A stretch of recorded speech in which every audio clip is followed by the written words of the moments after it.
Alright, so for our next topic, we're going to talk about something that's coming out a week from today on Peacock. It's a two-part docuseries. I don't know if it's going to be just one part and then the next part comes out. It's going to be a two-part deal that comes out simultaneously, except it's just two episodes. And that's it, which is kind of weird, but we'll see how they present this. It's a documentary called I Love You, You Hate Me.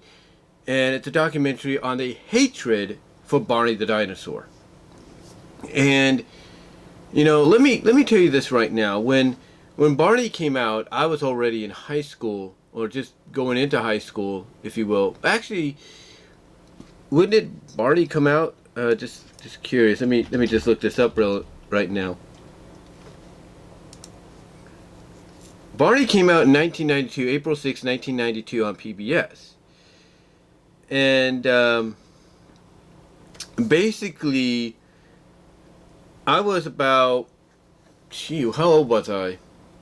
I was only 12. I was still 12, and my family was still here in California, my whole family together, that is, before we made our first trek, if you will, to Kansas, which didn't last that long, and I've explained that before. But yeah, Barney was, Barney's been around had been around for quite some time. In fact, he was around from had been basically, Barney had been around basically initially for, trying to think, from 1992 to 2010. Holy shoot. And it accumulated 286 episodes. It says here, according to Wikipedia, the series ended on November 2nd, 2010. Although new videos were still released on various dates after the last episode aired, reruns aired on Sprout from 05 to 15, 2005-2015, and from 2018 onward on Sprout's successor network, Universal Kids. So it's still out there and everything. It's still out there, in reruns. But it lasted for almost a decade, 8 seasons. And to tell you honestly, I'm not going to deny this. It was a huge phenomenon. It was. I mean, he even got his own film, believe it or not. He even got his own film. In theaters. He actually got his own film in theaters and everything. And trying to see if they talk about that here. Let's see.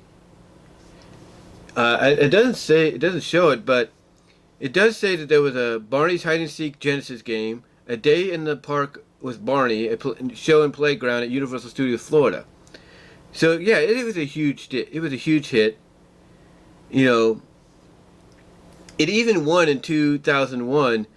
It won, or tied with winning, Daytime Emmy for Outstanding Live and Direct-to-Tape Sound Mixing. It tied with Who Wants to Be a Millionaire. Holy crap. Here we go. Yeah, Great Adventure. It was a great adventure. And this movie came out in 1998. Came out in 1998, and it received mixed to negative reviews and was a box office bomb. Gee, I wonder why. And its runtime was 76 minutes, so just a little over an hour by at least 15 minutes. But still, it's like, I wonder why. And they do have an untitled Barney movie coming out, produced by Daniel Kaluuya. Daniel Kaluuya is doing it, and his reputation is, let's see, his reputation is he starred in Get Out. He was in Black Panther, Widows, Queen and Slim, Nope, Judas in Oh, not Judas, but Fred Hampton in Judas and the Black Messiah. So he's been in a lot of good films. He's been in a lot of decent films. Now, has he produced any? No, but this would be the first one. Now there are rumors. There are rumors that this film is not going to be your typical Barney film. No, this film will be basically a lot different.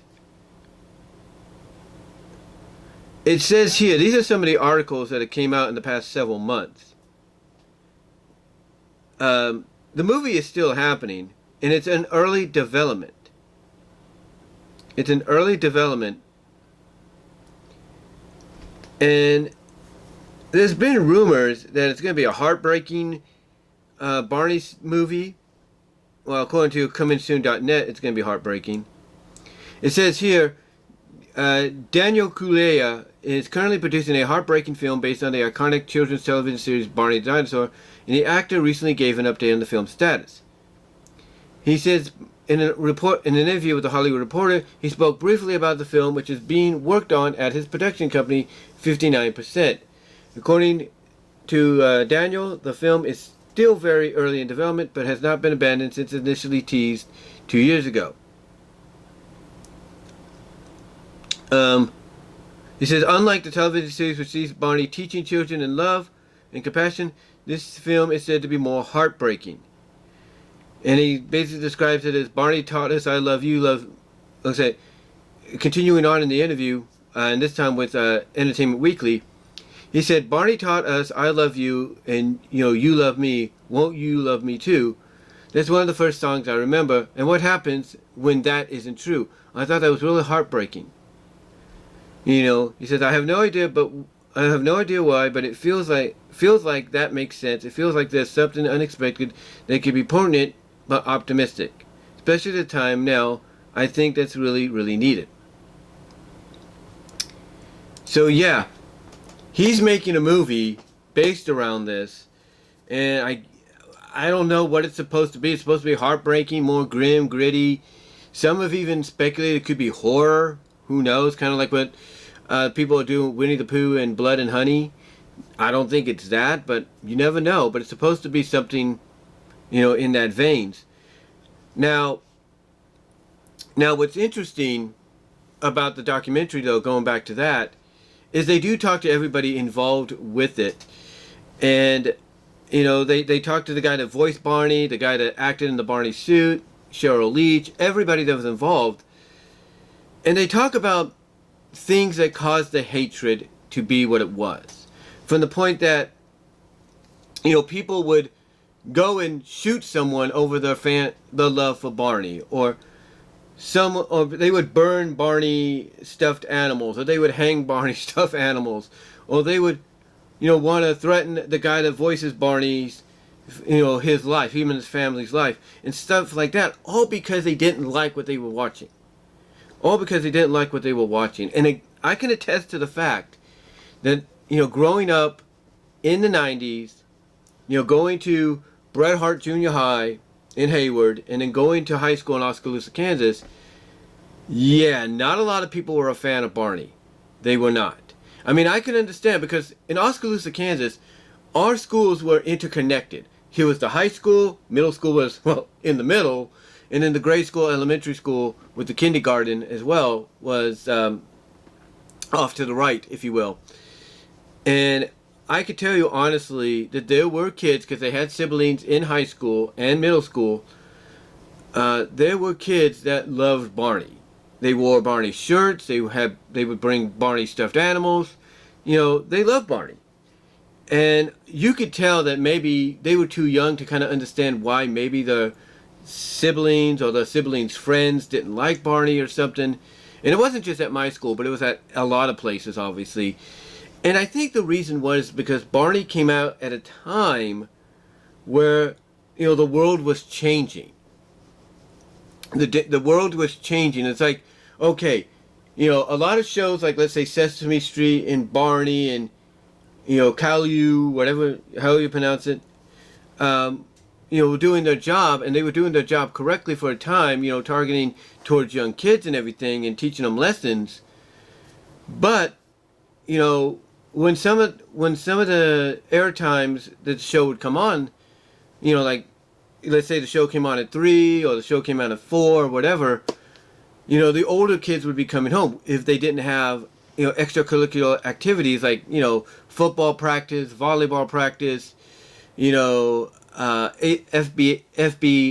FBLA meetings or FHA meetings and stuff like that.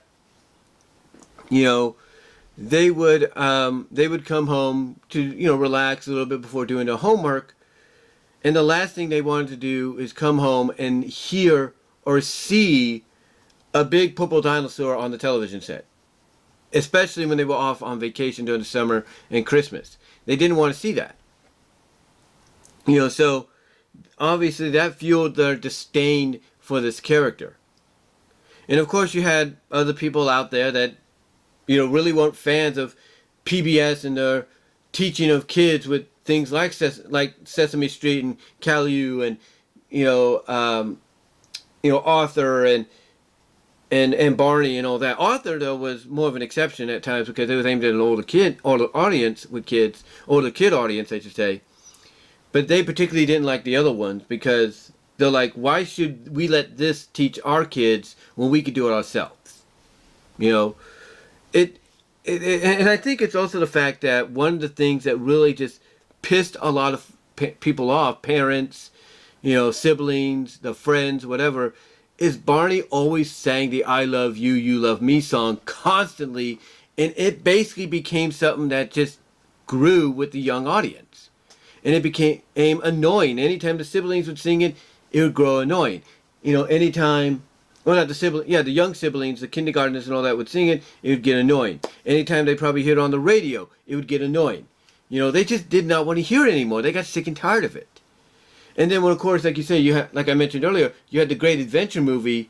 It's like, that was basically the last straw. And I think what caused it to flop isn't because of its runtime, but basically it's something that could have easily, like nowadays, be put on television and it would have been more acceptable. I mean, they have this new Blues Big City Adventure coming out on Paramount Plus. Obviously, originally you could tell the intentions is it's meant to be a theatrical film, but the people over at Paramount, Viacom, are realizing, okay, this has, the vibration, it has the feel of a big theatrical film, but it's not going to make us money at the box office because no one's going to want to see a Blue's Clues movie on the big screen, which is basically an more expanded extension of Blue's Clues. It's like, they'd rather watch it at home like they would do with the series with the kids. And that's why it's on Paramount Plus. And a lot of people, I guarantee you, even to this day, would agree that if PBS would have just aired the movie as a direct-to-PBS movie back when it came out in 1998, it would have been annoying to a lot of, people that didn't like Barney, but it would have been more acceptable instead of trying to put it on the big screen where it basically cost them a lot of money. But yeah, this is going to be an interesting documentary because even if you were not a fan of Barney, but you saw and heard the disdain for this character, you are going to want to check this out to see how far it went. Because apparently it went far, a lot farther than a lot of us thought. I'll be, again, going back to my high school days, I remember, around my final years in high school, this was at a time when the internet was just coming into being, and people had the means to develop their own, homebrewed games for the PC. And one of the homebrewed games that became a popular hit with us in high school, and even I played it, was the Barney game, where he basically either shoots people or you shoot a lot of Barneys. I think that's one of the games, if not both of them. It was something like that. And everybody enjoyed it because it's like, oh, we get to kill Barney, or we get to see Barney be a murderer, a cold-blooded murderer. We like this. Because the thing is, it basically, what's the word I'm looking for? It basically mingled with the thought process and thought process of disdaining this character. So again, if you've never experienced it, but you've heard about it and you've kind of seen it yourself, you know, this is a documentary to check out, because this character got a lot of hatred. I mean, even those that did grow up with Barney and watch him when they were kids, you know, as they got older, they started to disdain him. They started to hate him. I mean, kids that watched him from 1992 and everything, yeah, like I said, you know, they enjoyed him because they didn't know any better. Now they look back on it and they're like, you know, what the hell was I on? Or what the hell did my parents put me on, kind of deal, to watch this bullshit. So yeah, this is something that it's going to be really interesting to watch, because I'm guessing, my mere speculation on it, I'm guessing they're going to touch upon, you know, a lot of people's disdain for the character, you know, even as they grew out of it. So yeah, that's going to be an interesting documentary to see, and cannot wait for it, because I might check it out myself. So let me know what your thoughts are in the live chat of the premiere of This Topic's on My Mind, and in the comments below, and on to the next topic we go.